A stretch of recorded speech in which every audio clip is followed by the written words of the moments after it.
إن الحمد لله نحمده ونستعينه ونستغفره ونعوذ بالله من شرور أنفسنا ومن سيئات أعمالنا من يهده الله فلا مضل له ومن يضلل فلا هادي له أشهد أن لا إله إلا الله وحده لا شريك له وأشهد أن محمدا عبده ورسوله يا أيها الذين آمنوا اتقوا الله حق تقاته ولا تموتن إلا وأنتم مسلمون يا أيها الناس اتقوا ربكم الذي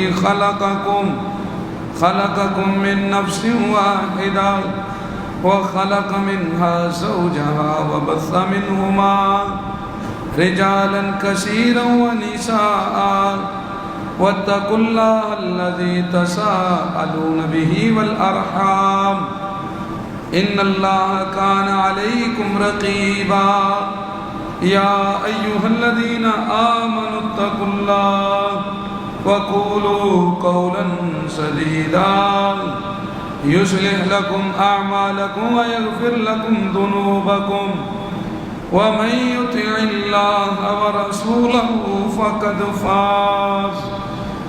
فقد فاز فوزا عظيما أما بعد فإن خير الحديث كتاب الله وخير الهدي هدي محمد صلى الله عليه وآله وسلم وشر الأمور محدثاتها وكل محدثة بدعة وكل بدعة ضلالة وكل ضلالة في النار أعوذ بالله من الشيطان الرجيم من همزه ونفخه ونفسه قال الله تبارك وتعالى في القرآن المجيد والفرقان الحميد يومئذ يصدر الناس أشتاتا ليروا أعمالهم فمن يعمل مثقال ذرة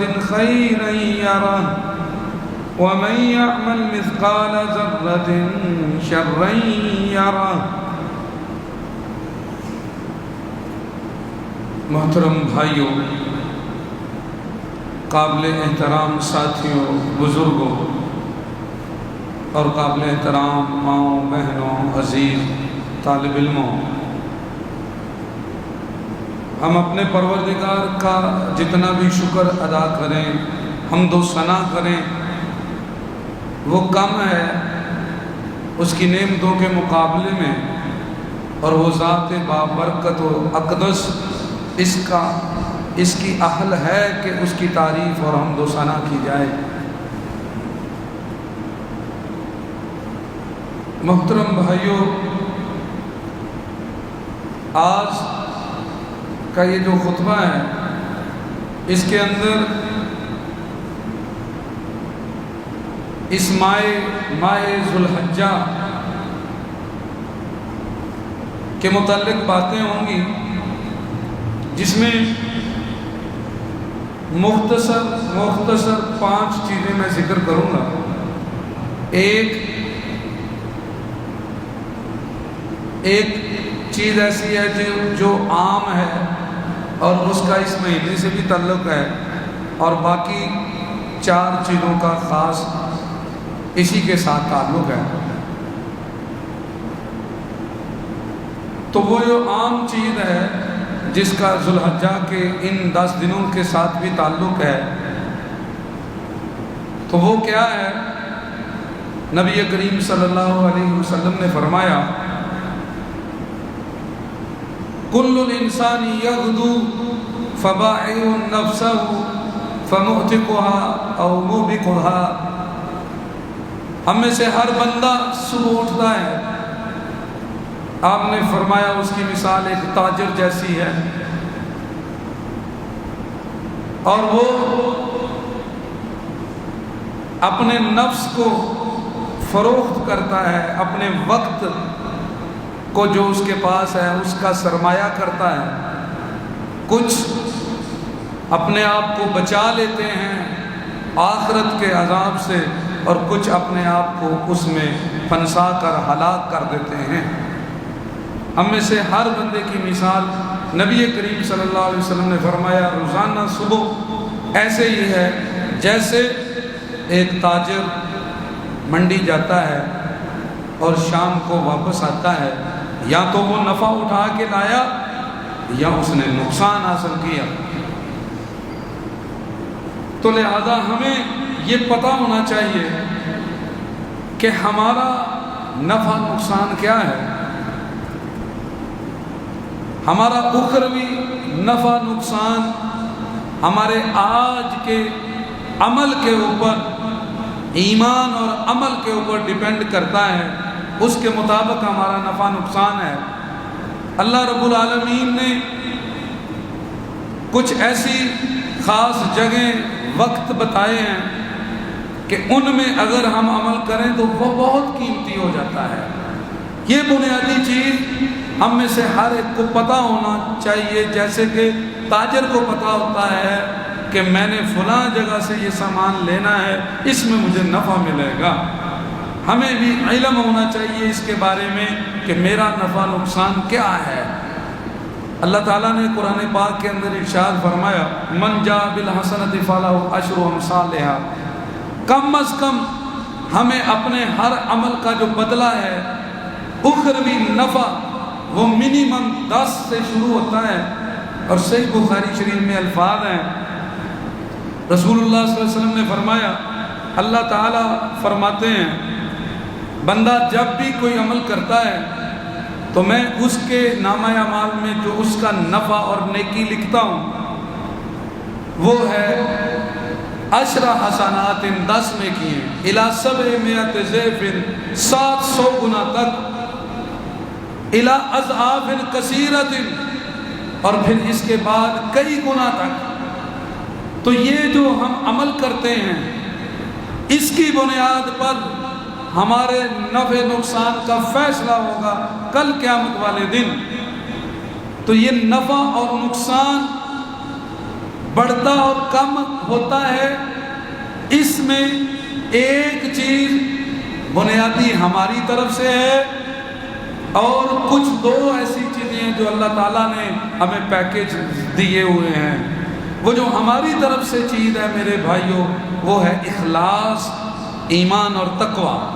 اس کی وجہ سے بسا اوقات تھوڑا عمل ہمارا بہت قیمتی ہو جاتا ہے، ہمارا چھوٹا عمل بہت بڑا بن جاتا ہے، ایک ایک نیکی جنت میں جانے کا باعث بن جاتی ہے، جیسے کتے کو پانی پلانے والے اور راستے سے لکڑی ہٹانے والے کے واقعات قرآن و حدیث میں موجود ہیں۔ دوسرا جو اللہ رب العالمین کی طرف سے پیکیج ہے خاص، وہ کچھ جگہوں کے ساتھ تعلق رکھتا ہے، کچھ اوقات کے ساتھ تعلق رکھتا ہے۔ اگر ہمیں پتہ ہو تو ہم ان وقتوں میں عمل کر کے بہت نفع اخروی حاصل کر سکتے ہیں۔ جگہ کی مثال جیسے کہ بیت اللہ کے اندر نماز ہے، رسول اللہ صلی اللہ علیہ وسلم نے فرمایا ایک نماز پڑھو گے 1 لاکھ کا ثواب۔ کتنا ملے گا؟ 1 لاکھ۔ اور نیکی اللہ کے ہاتھ منیمم 10 سے شروع ہوتی ہے، 10 لاکھ ہو گیا، جماعت کے ساتھ 27 گنا ثواب ہوتا ہے، تو یہ بن گیا 2 کروڑ 70 لاکھ۔ اب بندے کو جب پتہ ہو کہ کچھ ایسی جگہیں ہیں جہاں پر عمل بہت بڑھ جاتا ہے، تو پھر تاجر جیسے موقع نہیں چھوڑتا، اسی طرح مسلمان کو، مومن کو وہ جگہیں اور وہ وظیفے، وہ اوقات نہیں چھوڑنے چاہیے۔ مسجد نبوی ہے، 1000 ثواب ایک نماز کا ہے، لیکن 1000 کو جب آپ 10 پہ ضرب دو گے تو 10,000 بن گیا۔ نماز باجماعت پڑھنے سے 27 گنا ہے تو 2,70,000 بن گیا۔ اب جب جس کے ذہن میں ہوگا، جب وہ وہاں پہنچے گا تو کہے گا میں نے نماز نہیں چھوڑنی، میں نے نوافل بھی پڑھنے ہیں، اور میں نے اپنا آپ، اپنا اخروی فائدہ بڑھانا ہے۔ اسی طرح کچھ وقت ہیں، کچھ خاص ٹائم ہیں جن میں اللہ نے پیکیج دیا ہوا ہے۔ اور دنیا میں فلیٹ لگتے ہیں، دنیا میں پیکج ہوتے ہیں، وہاں پر جو ہے نا وہ بندے کو سستی چیز مل جاتی ہے اور وہ نفع اٹھاتا ہے۔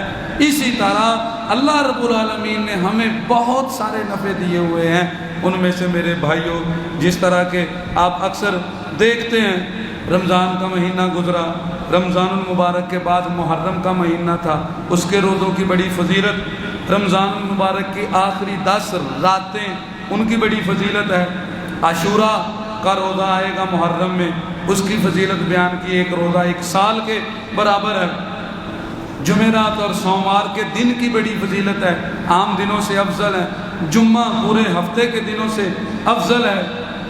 اسی طرح ذوالحجہ یہ جو مہینہ یہ ہے اس کے ساتھ تعلق رکھنے والی چیز کہ اس مہینے میں یہ 13 دن جو ہیں یکم سے لے کر 13 ذوالحجہ شام جو ہے وہ تک، مغرب سورج غروب ہونے تک، یہ وہ دن ہیں جس میں ٹائم بہت قیمتی ہے، ان میں کیے گئے عمل بہت زیادہ اجر کا باعث بنتے ہیں۔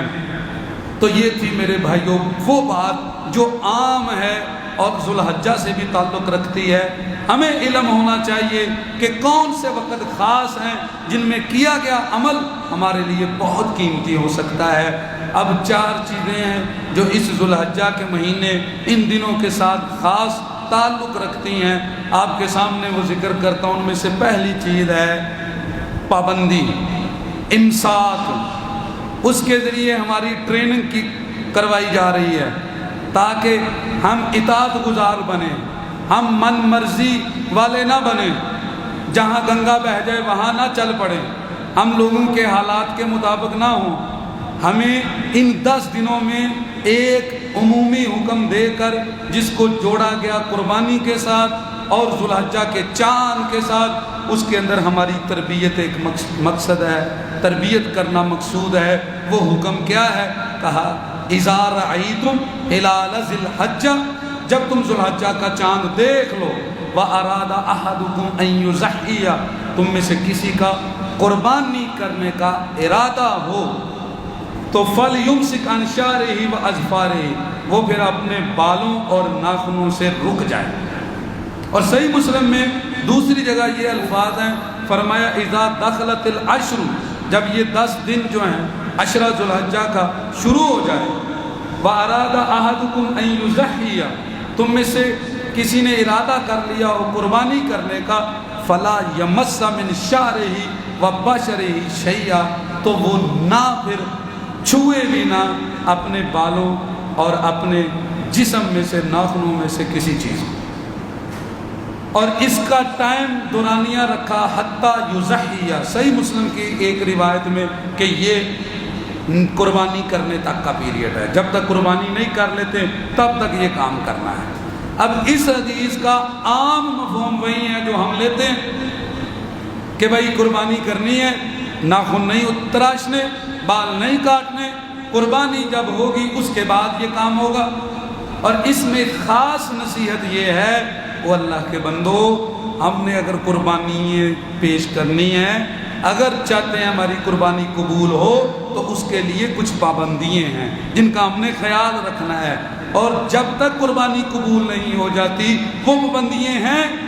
اسی طرح جب تک ہم اس دنیا سے چلے نہیں جاتے ہمارے لیے خاص قرآن حدیث نے پابندی رکھی ہوئی ہے، ہم نے اس کے مطابق زندگی بسر کرنی ہے، اپنی من مرضی سے نہیں جانا، اور دنیا کے لوگوں کو نہیں تم نے دیکھنا، تم خاص ہو، وہ عام لوگ ہیں، یہ ان پرندوں کی دنیا کے تم شہباز ہو، تمہاری پرواز ہو رہا ہے، تم مسلمان ہو، تم انہیں دیکھ کے اپنے سود و ضیاع کے پیمانے نہ بدل لینا، تم انہیں دیکھ کے اپنے نفع نقصان کا فیصلہ مت کرنا، تمہارے نفع نقصان کا فیصلہ اس نے کیا ہوا ہے کہ تمہارا رب العالمین ہے، تمہارے لیے شریعت محمد الرسول اللہ صلی اللہ علیہ وسلم نے بتلا دی ہے۔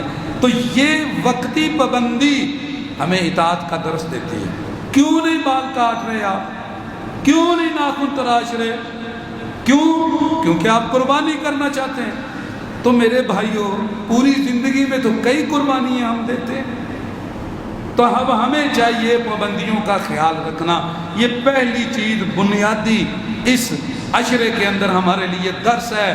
جس میں قربانی کرنے والوں کو بتایا گیا ہے تمہارے لیے لمیٹز، تمہارے لیے حدود ہیں، تمہیں حد مقرر کی گئی ہے۔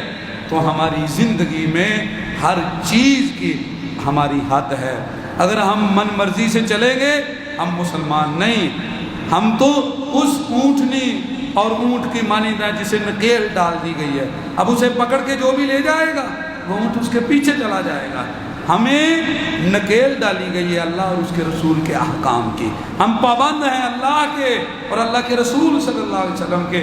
یہ ذوالحجہ، عشرہ ذوالحجہ کا پہلا سٹیپ چاند نظر آتے ہی پابندی کا لگ جانا، یہ ہمیں درس دیتا ہے مسلمان تیری قربانیاں اللہ اور اس کے رسول کی اطاعت سے پوری ہوتی ہیں، اور پابندیوں کا خیال رکھنے سے، حدود و قیود دین کی جو ہیں ان کے اندر رہنے سے، من مرضی سے نہیں، تجارت اپنی مرضی کی اور لباس اپنی مرضی کا، وضع قطع اپنی مرضی کی، بول چال اپنی مرضی کے، سب کچھ اپنی مرضی کا، تو پھر قربانی کیسے؟ تو پھر کس طرح کا تو مسلمان ہے؟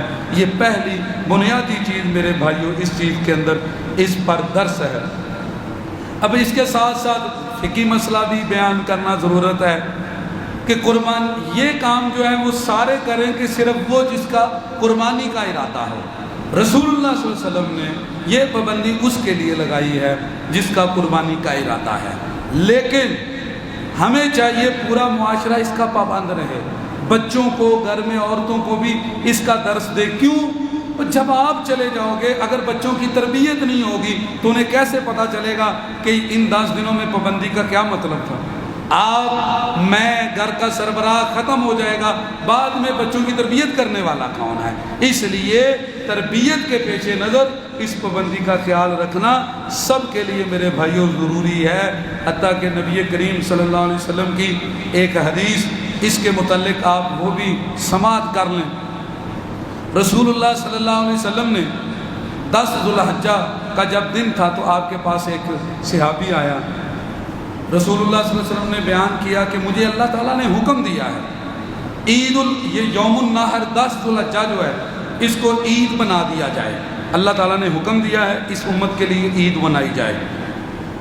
جب آپ نے یہ احکام بیان کیے تو ایک بندہ اٹھا کہنے لگا یا رسول اللہ، اے اللہ کے رسول آپ کا کیا خیال ہے اگر میرے پاس قربانی نہ ہو، صرف گھر میں ایک دودھ والی بکری ہے جو بچوں کے لیے ہے، گھر کے دودھ کے لیے، منیحہ انسا ہے۔ رسول اللہ صلی اللہ علیہ وسلم تو رحمت للعالمین تھے، آپ نے فرمایا وہ جو تمہارا گھر کا جانور ہے بچوں کے دودھ کے لیے اسے تم نے قربان نہیں کرنا۔ اب اندازہ کیجئے کہ وہ ضروری ہے گھر کا راشن، کہا اگر ایسا ہی صورت ہے تو تم اسے قربان نہ کرو۔ تو فرمایا پھر میں کیا کروں؟ کہا تم 4 کام کر لینا، جب ذوالحجہ 10 ذوالحجہ ہوگی، عید کا دن ہوگا، تم نے 4 کام کر لینے ہیں، فَتِلْكَ مِن تَمَامِ أُضْحِيَتِكَ، تیری قربانی پوری ہو گئی۔ تم اپنے بال کاٹ لینا، اپنے ناخن کاٹ لینا، اپنی مونچھیں تراش لینا اور اپنے زیر ناف زیر بغل جو بال ہیں وہ کاٹ لینا، تو تیری قربانی پوری ہو گئی۔ اب یہ ظاہری چیز ہے، اس میں علامت ہے میرے بھائیوں، یہ حسی صفائی ہے، یہ صفائی ہے، طہارت اسے کہتے ہیں۔ یہ اس چیز کے اوپر دلالت ہے کہ اگر تیرے پاس قربانی کے لیے طاقت نہیں تو تو اپنے آپ کی صفائی رکھ، فَتِلْكَ مِن تَمَامِ أُضْحِيَتِكَ، تو تیری قربانی پوری ہے۔ اس میں ظاہری صفائی بھی ہے اور اندر کی عقیدے کی صفائی بھی ہے، باطن کی صفائی ہے، اخلاق اور اعمال کو درست کرنا بھی اس ظاہری صفائی کے اندر ہے۔ یہ نہیں ہے کہ بندے کے ظاہر میں تو ناخن اور ویسے تو ناخن چھوٹے ہوں، لیکن مسلمان کا خون چوسنے کے لیے تو بڑے لمبے ناخن ہوں، ویسے تو جو ہے وہ اس نے مونچھیں تراشی ہوئی ہوں، لیکن لڑائی جھگڑے کے لیے تو مونچھیں اس کی بہت بڑی ہوں۔ اس کا یہ مطلب نہیں ہے کہ ظاہری طور پہ تو پاک صاف ہو جائے اور اندر سے گندا رہے، یہ مطلب نہیں ہے۔ اس میں یہ ساری نصیحت ہے ہمارے لیے، اور فقہی مسئلہ بھی یہ ہے کہ جس کے پاس طاقت نہیں ہے وہ 10 ذوالحجہ کو یہ کام کرے، اللہ رب العالمین اس کے بارے میں لکھ دے گا اس نے بھی قربانی پیش کر دی ہے، کیونکہ اللہ تعالیٰ کو تمہارا گوشت خون نہیں پہنچتا، وہ تو تمہارے دل کے اندر اطاعت دیکھتا ہے، انہوں نے بات مانی ہے کہ نہیں، تقوی کا لیول کیا ہے، اطاعت اور فرمانبرداری کہاں پر پہنچی ہوئی ہے۔ تو میرے بھائیو یہاں پر یہ دوسری ذوالحجہ کے ساتھ جو خاص رکھنے والی، خاص تعلق رکھنے والی چیز ہے، اس میں سے پہلی چیز ہے، اور عام طور پہ یہ دوسرا مسئلہ جو آپ کے سامنے میں نے رکھا ہے پابندی کا، اور یہ پابندی ہمیں کن چیزوں کا درس دیتی ہے۔ اگلا خاص مسئلہ ہے اتنی دنوں کے ساتھ جو تعلق رکھتا ہے، بنیادی چیز وہ ہے ان دنوں کی فضیلت، کہ ان کی فضیلت کیا ہے اور ہم ان میں کون کون سے کام کر سکتے ہیں۔ تو میرے بھائیوں غور سے یہ باتیں بھی سن لیجئے، یہ جو دن ہیں 13 دن ہیں، یکم سے یہ شروع ہوتے ہیں۔ ابو داؤد شریف میں حدیث موجود ہے 2438 نمبر پہ، وہاں پہ نبی کریم صلی اللہ علیہ وسلم کا یہ فرمان ہے، آپ نے فرمایا ما من ایام العمل الصالح فیہا احب الی اللہ من هذه الایام، یعنی ایام العشر۔ رسول اللہ صلی اللہ علیہ وسلم نے فرمایا دنوں میں سے کوئی بھی دن ایسا نہیں جس میں کیا گیا نیک عمل اللہ کو زیادہ محبوب ہو ان دنوں سے زیادہ۔ یہ جو 10 دن ہیں ذوالحجہ کے، ان سے زیادہ کسی اور دن میں نیکی کی جائے اور وہ زیادہ اجر رکھے، فرمایا ایسا نہیں، یہ 10 دن دنیا کے تمام دنوں سے افضل ہیں، پورے سال کے سارے دنوں سے افضل ہیں یہ 10 دن۔ جب رسول اللہ صلی اللہ علیہ وسلم نے یہ فرمایا تو اصحاب رسول جو تھے وہ مومن کے ساتھ ساتھ مجاہد بھی تھے، انہوں نے فوراً پوچھا، جہاد کے اوپر تربیت ہوئی تھی ان کی، کہا ولل جہاد یا رسول اللہ، جہاد بھی نہیں ہے؟ رسول اللہ صلی اللہ علیہ وسلم فرمایا ولل جہاد فی سبیل اللہ، جہاد فی سبیل اللہ بھی ان کے برابر نہیں ہے۔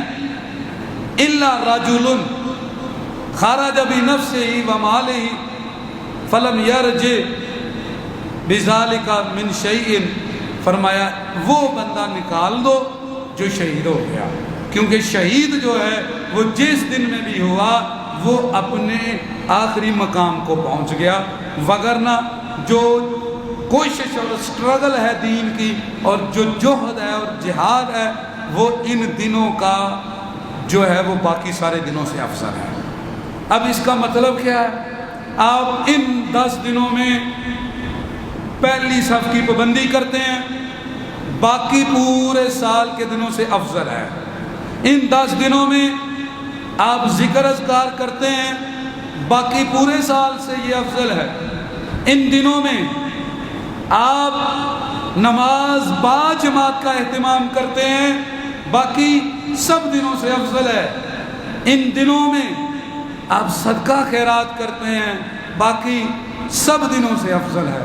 ان دنوں میں آپ روزہ رکھتے ہیں، باقی دنوں سے افضل ہے۔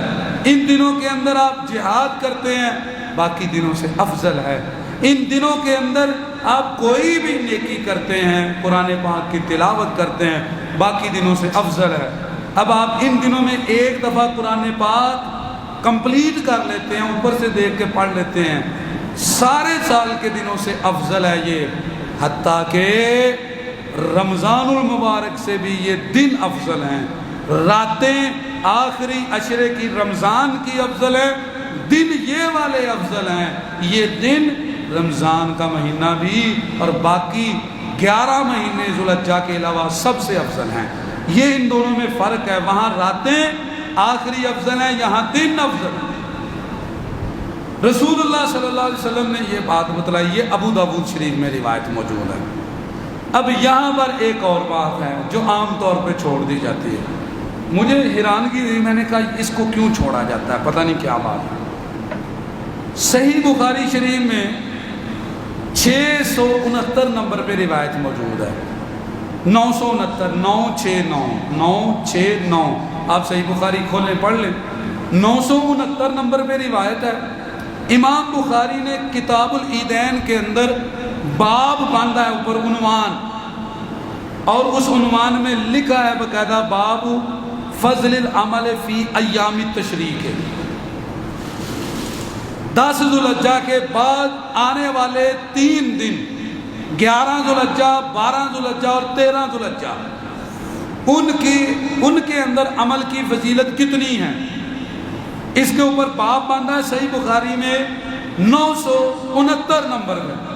اور امام بخاری نے جو حدیث نقل کیا اس کے لفظ میں آپ کو سناتا ہوں. فرماتے ہیں کہ رسول اللہ صلی اللہ علیہ وسلم نے فرمایا مل عملو فی ایام العشر افضل من العمل فی هذه. اگلا سٹیپ پہلے کیا ہے، سارے سال میں 10 دن سب سے افضل. پھر اگلا سٹیپ رسول اللہ صلی اللہ علیہ وسلم فرما رہے ہیں ان 10 دنوں سے بھی سب سے افضل، سارے سال سے بھی اور ان 10 دنوں سے بھی افضل یہ 3 دن ہیں. اب جب ہم ذکر کرتے ہیں تو عموماً 10 دنوں کا تذکرہ کیا جاتا ہے. یہ اس حدیث کو بھی آپ دیکھیں جہاں لکھی ہوگی نمبر صحیح بخاری کا ہوگا، ترجمہ ابو داؤد کا ہوگا. یہ اس لیے ہوتا ہے جب بندہ اردو کے حوالے پڑھتا ہے یہ سنی سنائی بات کرتا. آپ جہاں بھی نیٹ پہ جائیں، پوسٹ پہ جائیں، خطبات پہ جائیں، بیان کرنے والا آپ کو روایت پڑھے گا ابو داؤد شریف والی، حوالہ دے گا بخاری شریف کا. بخاری شریف میں یہ نہیں ہے کہ 10 دن افضل ہیں، بخاری شریف میں ہے کہ ان 10 سے بھی زیادہ ایام تشریق افضل ہیں. کوئی بات سمجھ آ گئی ہے؟ یہ ہے دوسرا سٹیپ. اب یہ جو ایام تشریق افضل ہو گئے ان 10 دنوں سے بھی، اور اس کے بعد آگے کیوں افضل ہیں وہ بھی میں ذکر کروں گا، ہلکا سا اس کی طرف بھی ٹچ آئے گا. اب ان ایام تشریق میں سے بھی افضل ایک چیز ہے. پہلے پورے سال میں 10 دن افضل تھے، ان 10 دنوں سے 3 دن افضل ہیں، 11 12 اور 13. اور ان سے بھی افضل ہے دن وہ صحیح بخاری میں 1742 نمبر روایت موجود ہے. ابو داؤد میں بھی موجود ہے 1762 نمبر پر. وہ دن ہے 10 ذوالحجہ کا قربانی کا دن. محمد الرسول اللہ صلی اللہ علیہ وسلم نے فرمایا ان اعظم الایام عند اللہ تبارک و تعالی، اللہ تبارک و تعالی کے ہاں دنوں میں سب سے افضل یوم النحر قربانی کا دن ہے 10 ذوالحجہ کا. وہ سردار ہے سارے دنوں کا. کون سا دن؟ 10 ذوالحجہ کا. پھر نبی نے فرمایا ثم یوم القر، پھر اس کے بعد یوم القر ہے.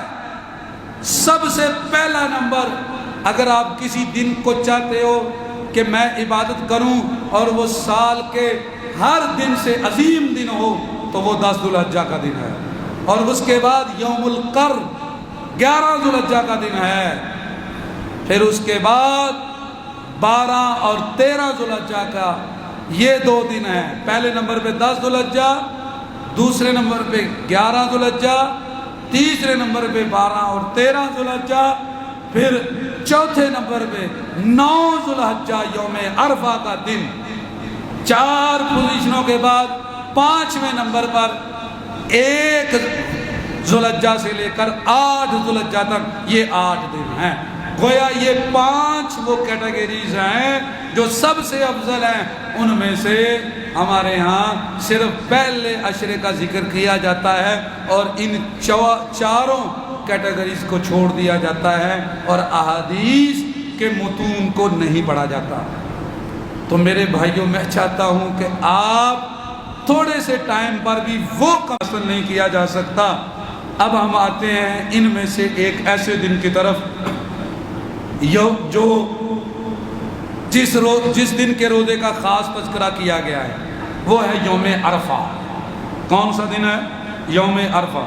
صحیح مسلم شریف میں حدیث ہے رسول اللہ صلی اللہ علیہ وسلم نے فرمایا، آپ کے لفظ ہیں ما من یوم اکثر من ان یعتق اللہ فیہ عبدا من النار من یوم عرفہ، کوئی دن ایسا نہیں ہے جس میں اللہ بندوں کو جہنم سے آزاد کرتا ہے، اور سب سے زیادہ جو جہنم سے آزادی ملتی ہے وہ عرفہ کا دن ہے۔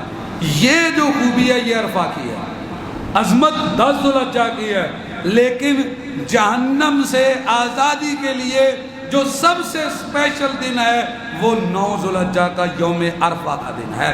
یہ محمد رسول اللہ صلی اللہ علیہ وسلم کا فرمان ہے۔ فرمایا اللہ تعالیٰ فرشتوں کے پاس تشریف لاتے ہیں اور اللہ تعالیٰ ان کے ساتھ فخر میں بات کرتے ہیں کہ یہ جو اتنے بندے میدان عرفات میں جمع ہیں یہ کیا کر رہے ہیں؟ اس سوال کا مطلب یہ ہے کہ تم نے کہا تھا جب آدم کو بناؤ گے یہ فساد کرے گا، تو بتاؤ یہ کیا کر رہے ہیں؟ یہ تو رو رہے ہیں، یہ تو جہنم سے معافی مانگ رہے ہیں، یہ تو اللہ کی تسبیح تحلیل کر رہے ہیں، یہ تو عرفات کی دھوپ کے اندر لا الہ الا اللہ وحدہ لا شریک لہ لہ الملک ولہ الحمد وہو علی کل شیء قدیر، اللہ اکبر استغفر اللہ، یہ تو صدائیں بلند کر رہے ہیں۔ بتاؤ اس پہ اللہ رب العالمین فرشتوں کے ساتھ فخر کرتے ہیں، اور فخر اسی ایک ذات کو زیبا ہے اور کسی کے لائق نہیں ہے فخر۔ وہاں پہ اللہ رب العالمین پھر آزادی دیتے ہیں سب کو جہنم کی آگ سے جو اس میں شریک ہوتے ہیں، وہ ہے یوم عرفہ۔ نبی کریم صلی اللہ علیہ وسلم نے یہ اس کی فضیلت بیان کی، صحیح مسلم میں بھی روایت موجود ہے۔ ایک دفعہ ایک یہودی آیا عمر رضی اللہ عنہ کے پاس، کہنے لگا ہے عمر بن الخطاب آپ کی کتاب میں ایک آیت ہے قرآن میں، اگر ہمیں ملتی یہودیوں کو ہم اس دن کو عید بناتے۔ کیا بناتے؟ عید۔ عمر بن الخطاب رضی اللہ عنہ نے کہا وہ کون سی آیت ہے؟ کہا الیوم اکملت لکم دینکم واتممت علیکم نعمتی ورضیت لکم الاسلام دینا۔ تو عمر رضی اللہ تعالیٰ عنہ کہنے لگے مجھے یاد ہے کہ نبی کریم صلی اللہ علیہ وسلم پر یہ آیت کب نازل ہوئی تھی، میں اس دن کو بھی جانتا ہوں، اس جگہ کو بھی جانتا ہوں۔ کہا سپیس عرفہ کی تھی، جو لوکیشن تھی وہ عرفہ کی تھی، اور جو ٹائم تھا وہ جمعے کا تھا۔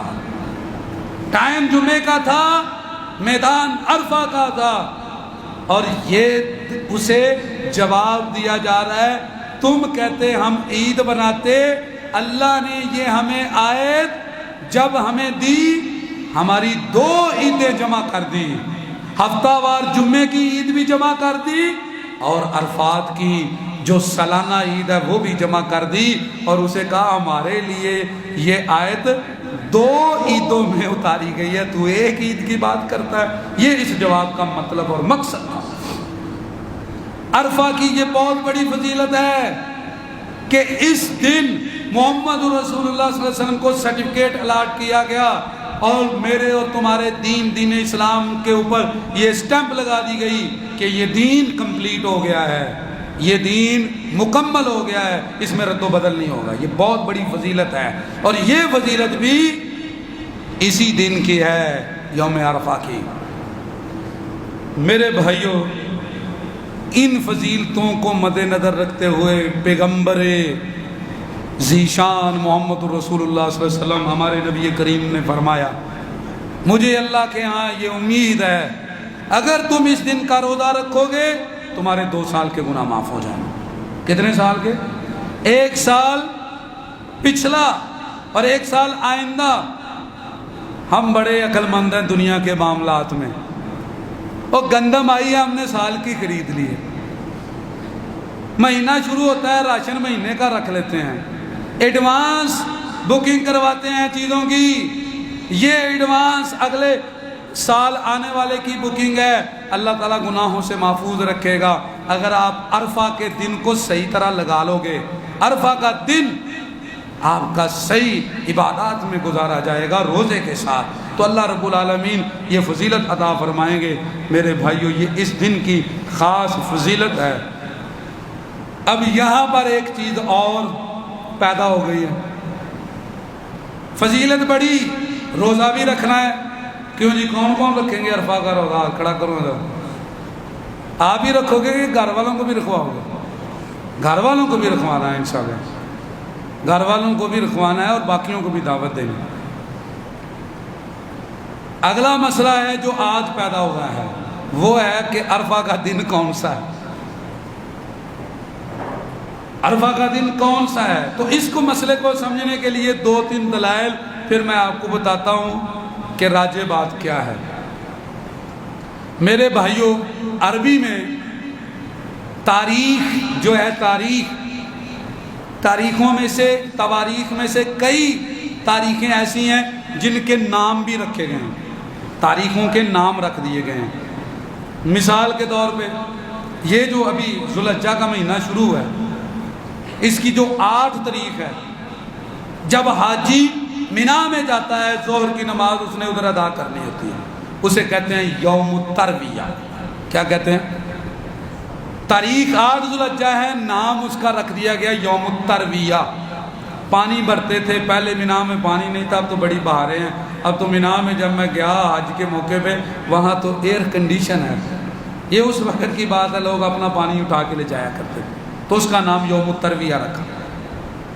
اس کے بعد آگے شوال کا جو پہلا دن ہے، اسے یکم شوال، اس کو کیا کہتے ہیں اسلام میں؟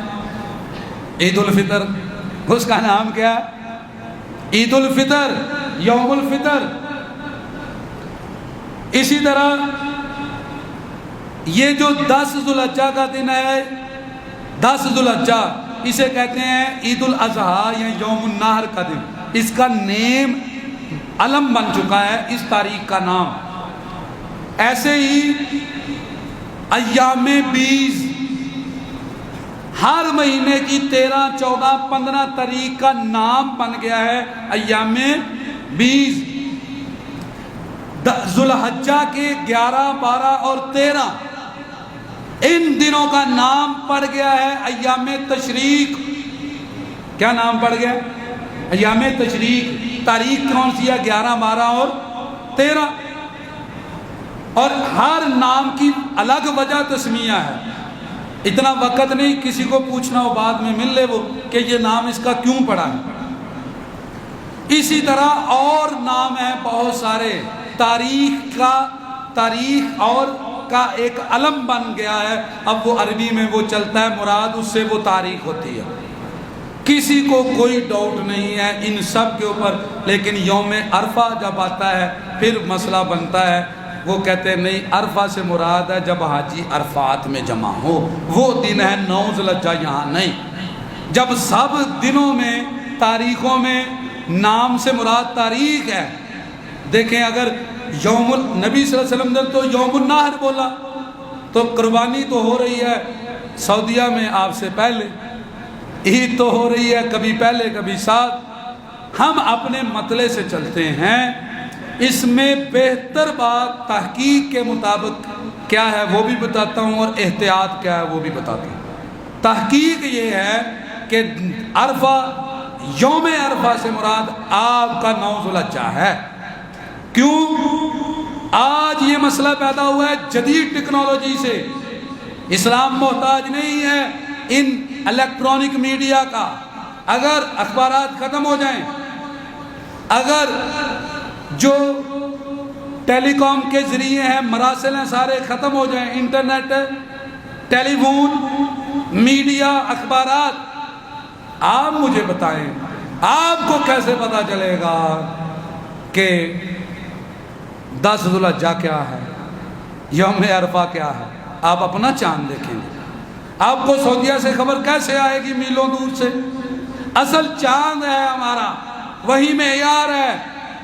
اور اس موقع پر بھی ہمارے لیے وہ روزہ جس سے 2 سال کے گناہ معاف ہوتے ہیں، وہ 9 ذوالحجہ کا ہے۔ کون سا روزہ ہے؟ 9 ذوالحجہ کا۔ آپ احتیاط کے مطابق یہ دن بڑے اعلیٰ ہیں، 8 کا بھی رکھ لیں، آپ کو کوئی منع کرتا ہے؟ 7 کا بھی روزہ رکھیں، آپ رکھیں 8 ذوالحجہ کا۔ لیکن میرے بھائیوں اصل قاعدہ یہی ہے، اور جب یہ سب کچھ ختم ہوگا پھر بھی ہم اپنے اصل پہ آئیں گے۔ اس میں حکمت کیا ہے؟ ایک اور بڑی نقطے کی بات ہے، یاد رکھیں۔ صحیح بخاری 1661 نمبر روایت، صحیح بخاری 1661، اس میں لفظ موجود ہیں، رسول اللہ صلی اللہ علیہ وسلم عرفہ کے میدان میں تھے، اس وقت لوگوں کو اختلاف ہوا کہ آج روزہ ہے کہ نہیں۔ نبی صلی اللہ علیہ وسلم کو دودھ پیش کیا گیا، آپ نے دودھ پیا اور روزہ نہیں رکھا۔ حاجی کے لیے تو یہی زیادہ بہتر ہے کہ وہ عرفہ میں روزہ نہ رکھے۔ اس کے پیچھے حکمت کیا ہے؟ اور سارا دن اس نے رونا ہے، کرلانا ہے، جزا فضا اللہ کے سامنے آہ و فغاں کرنی ہے۔ اس لیے عرفات میں آج سعودیہ بہت تاجر وہاں شیخ آ جاتے ہیں، لسی، دودھ، چاول، ہر چیز عام کر دیتے ہیں۔ عرفات کے میدان میں اگر آپ میں سے کوئی حج میں گیا تو اس نے یہ دیکھا ہے، پیچھے یہ نظریہ ہے تاکہ حاجی کھائیں اور زیادہ دعائیں کریں۔ یہ روزہ ان کے لیے تو ہے ہی نہیں، انہوں نے دعائیں کرنی ہے۔ روزہ تو ہے ہی دوسرے لوگوں کے لیے جو عرفات میں نہیں ہے، اور جو عرفات میں نہیں ہے انہیں کیسے پتا چلے گا کہ اب لوگ عرفات میں ہیں کہ نہیں؟ اگر یہ سارے حالات ختم ہو جائے، بتاؤ کیسے پتا چلے گا؟ کوئی جن چھوڑو گے کیسے پتا چلے گا؟ چاند دیکھو گے نا؟ تو عقل موٹی سی بات ہے، ہم لوگ پتہ نہیں اس کو سمجھتے نہیں۔ اگلی بات ہے کہ بہتر اگر آپ احتیاط کریں، آپ کی مرضی، آپ کہتے ہیں جی مجھے علم ہو گیا میں 2 روزے رکھوں گا، 2 رکھیں 3 رکھیں، اس سے نیکی سے منع نہیں کرنا چاہیے، لیکن 2 سال کے گناہ 9 ذوالحجہ سے معاف ہوں گے آپ کے چاند کے مطابق، باقی آپ جتنے مرضی روزے رکھیں۔ اب یہاں پر ایک اور چیز بھی ہے، فضیلتیں آپ نے اتنی سنی، جب آپ تصویر کو الٹ کر دو گے تو نیگیٹو پہلو کو مد نظر رکھنا چاہیے۔ ہمارے ہاں فضائل بہت ذکر کیے جاتے ہیں، فضائل بھی ہونے چاہیے، لیکن یہ بھی بتانا چاہیے کہ نقصان بھی ہیں۔ ان دنوں میں فضیلت بڑی ہے، 13 دنوں کی میں نے پوری تفصیل آپ کے سامنے رکھ دی ہے، کون سا افضل ہے، سیکنڈ کون ہے، تھرڈ کون ہے، چوتھی پوزیشن کس کی ہے، 5 نمبر پہ کون ہے، روایتیں پڑھ دیں۔ یہ فضائل ہیں۔ کرنے والا کام ہمارا کیا ہے؟ ہم اپنی نیکی کا شیڈول بنائیں۔ وہ اللہ کے بندو، شیطان فضیلت والے دنوں سے ہمیں روکتا ہے۔ سب سے افضل دن پوری کائنات میں یوم النحر ہے، 10 ذوالحجہ کا۔ مجھے بتاؤ کتنے لوگ ہیں جو عید کے بعد باجماعت بھی نماز پڑھتے ہیں؟ آپ اندازہ کریں شیطان کا جو وار کیا ہے۔ ہم کہتے ہیں آج تو ہمیں لائسنس حاصل ہے، ہم نے پارک میں جا کے نماز چھوڑنی، آج تو ہم نے گھومنا پھرنا ہے، آج تو ہم نے جو ہے نا وہ فیملیز کو ملنا ہے، ملیں، کھانے پینے کے دن ہے، لیکن عبادات نہ چھوڑے، چلتے ہوئے تسبیحات پڑھتے رہے، تکبیرات، باجماعت نماز نہ چھوڑے۔ اندازہ کریں جو سب سے قیمتی دن ہے، پوری امت کو اس نے لگایا ہوا ہے اس چیز کے اوپر کہ شیطان اس دن عمل کرنے سے پیچھے رکھ رہا ہے۔ جو سب سے قیمتی دن ہے اس نے روکا ہوا ہے عملوں سے۔ دوسرا ایک تو یہ ہے کہ ہمارے اوپر وار جو شیطان کرتا ہے وہ ان فضائل والے دنوں سے روک کر، اور دوسرا کام ہے میرے بھائیوں ان دنوں میں گناہ۔ اگر ان دنوں میں نیکی بڑی افضل ہے تو ان دنوں میں گناہ بھی بہت برا ہے، اس کو بھی سمجھیے۔ وہ بڑا بدبخت ہے جس نے ان دنوں میں گناہ کیے۔ یہ میں اپنے پاس سے بات نہیں کر رہا، رسول اللہ صلی اللہ علیہ وسلم نے 10 ذوالحجہ کو کھڑے ہو کر کہا بتاؤ یہ کون سا دن ہے؟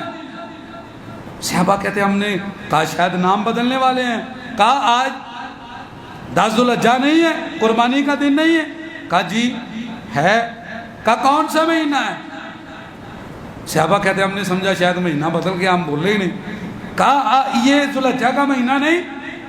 کہا یہ کون سا شہر ہے؟ پھر خاموش رہے۔ کہا یہ بلد امین، بلد حرام، بیت اللہ نہیں؟ سب نے کہا جی، کہا سن لو، جس طرح آج کا دن، آج کے مہینے اور اس شہر میں جمع ہو تو حرمتیں 3 گنا بڑھ جاتی ہیں، اسی طرح تمہارا خون، تمہارے مال، تمہارے جان تمہارے اوپر حرام۔ کیا مطلب ہے اس حدیث کا؟ جب کسی جگہ نیکی بڑھتی ہے تو اس گریوٹی میں جو منفی طاقت ہے وہ بھی بڑھ جاتی ہے، جب پازیٹیو طاقت بڑھتی ہے تو ساتھ نیگیٹو بھی بڑھتی ہے۔ وہ اس بجلی کے فائدے ہیں تو نقصانات بھی ہیں۔ اب آپ دیکھیں نا، آپ کو گرمی لگ رہی ہے، کیونکہ فائدہ لیا ہوا ہے، وگرنہ پہلے لوگ اس طرح بیٹھے رہتے تھے، گرمی محسوس نہیں ہوتی تھی۔ تو جہاں خوشی ہوتی ہے وہاں غمی بھی بڑھ جاتی ہے۔ جتنا تعلق گہرا ہوتا ہے اتنی اس کی چوٹ بھی زیادہ ہوتی ہے ٹوٹنے کی۔ تو جتنا ان دنوں میں فضیلت زیادہ ہے، ان دنوں میں گناہ بھی اتنا برا ہے۔ اور وہ بدقسمت ہے جو ان دنوں میں نیکی تو نہ کما سکا لیکن اس نے گناہ کمائے، اس نے رشتہ داری توڑی، اس نے چغلی غیبت کی، اس نے بد اخلاقی کی، اس نے زنا بدکاری کی، آنکھ کا زنا کیا، کان کا زنا کیا، زبان کا زنا کیا، اس نے لوگوں کا مال ہتھے آیا، وہ ان دنوں میں بھی نماز سے پیچھے رہا، وہ ان دنوں میں بھی ذکر اذکار نہ کرتا رہا۔ یہ نقطہ بھی یاد رکھنا۔ اللہ تعالیٰ سمجھ کے عمل کی توفیق عطا فرمائے۔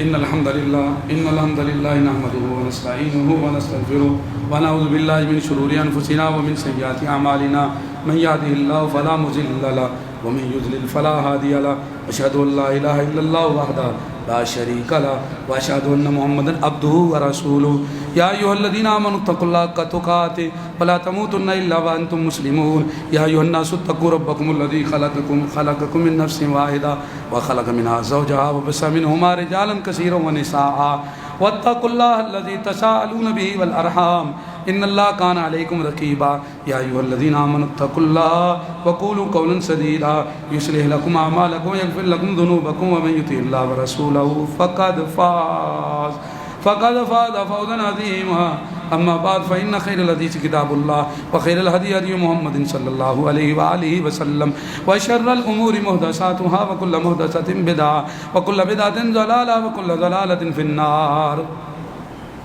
محترم بھائیو، ایک تو یہ ہے کہ وقت بہت کم ہوتا ہے، میں ٹائم کو دیکھتا رہتا ہوں۔ جب میں ایک بات کرتا ہوں تو میرے برین میں جب میں اسے کلک کرتا ہوں تو اس کے آگے فائلیں کھل رہی ہوتی ہیں، لیکن جب میں ٹائم دیکھتا ہوں تو پھر ونڈو بند ہو جاتی ہے۔ اور ایک موضوع جو ہے نا، اب اس میں نے کہا تھا میں چیزیں بیان کروں گا، اس میں سے ایک چیز ایسی ہے کہ اس کو بھی میں نے شارٹ کٹ کرتا رہا۔ ابھی میں نے 2 چیزیں، ایک پابندی بتائی ہے اور ایک ان دنوں کی فضیلت بتائی ہے۔ ابھی نیگیٹو پورا ایک باب اچانک کھلا لیکن وہ پھر بند ہو گیا، ٹائم نہیں۔ قربانی بھی ان 2 چیزیں رہتی ہیں، وہ صرف بتا دیتا ہوں۔ قربانی اور حج یہ بھی خاص تعلق رکھتے ہیں۔ تو 4 چیزیں جو اس مہینے میں بہت قیمتی تھی، ایک امساک کہ ہمیں پابندی کا عادی بنانا، بال وغیرہ نہ کاٹ کر، دوسرا ان دنوں کی فضیلت، تیسرا ان دنوں میں قربانی، اور چوتھا حج۔ قربانی کیا ہے اس میں سے کچھ میں عید الاضحیٰ کے موقع پہ بیان کروں گا۔ ہم نے یہ ظاہری قربانی سمجھی ہوئی ہے۔ ایک صوفی نے کہا، اس نے کہا چھری نہ پھیری نفساں اتے دمبے کیتی جاندے ہو، دسو نہ ذرا حضرت جی عقیقی کیتی جاندے ہو، عقیقی کیتی جاندے ہو۔ تو قربانی محمد رسول اللہ صلی اللہ علیہ وسلم نے قرآن حدیث نے سکھائی ہے، وہ ایک پوری فلسفی ہے جس میں یہ ظاہری جانور بھی ہیں۔ تو وہ ایک ٹاپک ہے، مجھے اس کے اوپر پورا ایک وقت چاہیے لیکچر کا۔ اور اسی طرح حج کیا ہے اور حج کی یہ دن کیوں عظیم ہے، اس میں اصل ہماری تربیت کیا ہے، یہ بھی ایک الگ لیکچر ہے، اس کو ہم انشاءاللہ بیان کریں گے۔ بس یہ 4 چیزیں جو اس سے تعلق رکھتی تھی، ان میں سے ایک ہر چیز کو الگ جمعے میں بیان ہونا چاہیے کم از کم۔ اور ایک ضروری اعلان ہے میرے بھائیوں، پھر بات ختم کر دیتے ہیں، وقت ہو گیا ہے۔ انشاءاللہ العزیز اللہ تعالیٰ نے توفیق دی تو سنت کے مطابق ہم کھلے میدان میں نماز عید ادا کریں گے انشاءاللہ۔ موسم نے ہمارا ساتھ دیا، کوئی انشاءاللہ، اور اللہ ساتھ دے گا انشاءاللہ۔ جو محنت کرتا ہے اللہ اس کی مدد بھی کرتا ہے۔ چمن پارک کے اندر ہی نماز عید ادا کی جائے گی، وہاں پہ دونوں طرف رستہ ہے، جی ٹی روڈ پر بھی پارکنگ کا اور رائے عامہ روڈ پہ بھی۔ عورتوں کے لیے الگ پردے کا انتظام ہوگا آپ کے لیے انشاءاللہ۔ چھٹی عید کی طرح بلکہ اس میں جو کوتاہیاں ہوئیں اللہ ہمیں معاف کرے، اس سے بہتر انتظام کیا جائے گا۔ تو عید کی نماز انشاءاللہ پورے 5:35 پر اشراق کے وقت جلدی ادا کی جائے گی، کیونکہ قربانی یہ کرنی ہوتی ہے سب۔ اور آپ کو پتہ ہے عید الفطر میں جو گئے تھے، آپ کو پتہ وہ مختصر وقت تھا، اسی طرح ہم جو ہے نا وہ 10 منٹ کا خطبہ اور نماز کے الگ ٹائم مختصر کر کے اسے اسی طرح انشاءاللہ رکھیں گے۔ تو سب سے جو ہے نا وہ گزارش ہے آپ بھی آئیں اور بھائیوں کو بھی ساتھ لائیں۔ تو عید قربانی جو ہے وہ ہمیں کیا سکھاتی ہے، اصل قربانی ہے کیا، اس کے اوپر چند گزارشات آپ کے ساتھ شیئر کی جائیں گی عید کے موقع پہ۔ اللہ مجھے اور آپ کو سمجھ کے عمل کی توفیق عطا فرمائے، ایمان پر اسلام پر رکھے، آمین۔ وآخر دعوانا ان الحمد للہ رب العالمین۔